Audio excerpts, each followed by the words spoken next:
These were still used by folks out in the country, or people with not a ton of money would still use it because it was a great, great machine.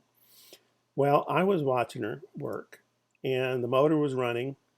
And these two things are, as I said, rubber rollers that look harmless. I mean, rubber's harmless, right? A rubber ball is soft.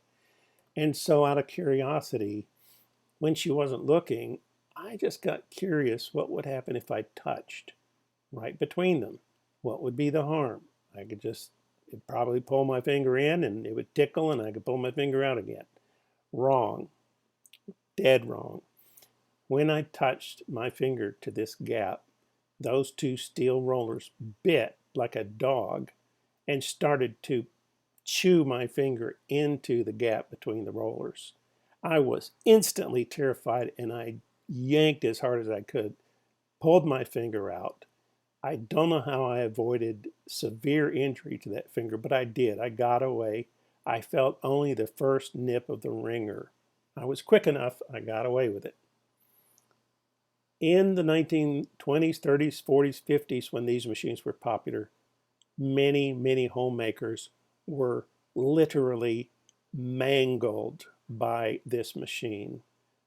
I'm, trigger warning, I'm about to say something very grim, but these machines running with a high-powered motor, steel rollers, tiny gap between them, if someone wasn't quick enough to get their fingers out of the way after inserting the towel, their hand would be pulled in.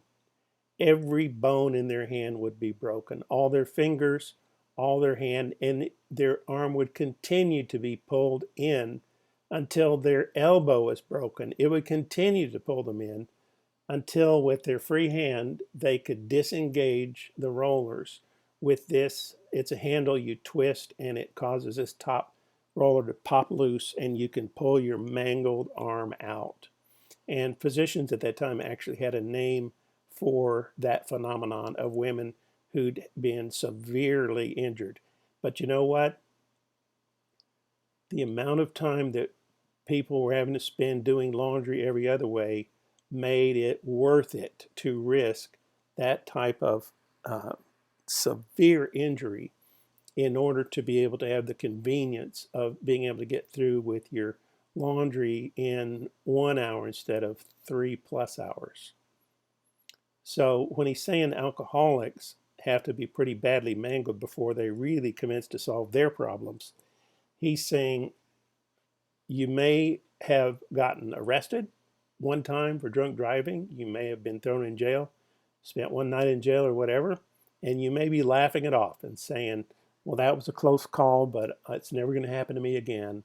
And he's just saying, listen, most people like you laugh it off. The next time they're not so lucky, the next time they get badly mangled. So there's more at 12drawings.com. Thanks so much for listening.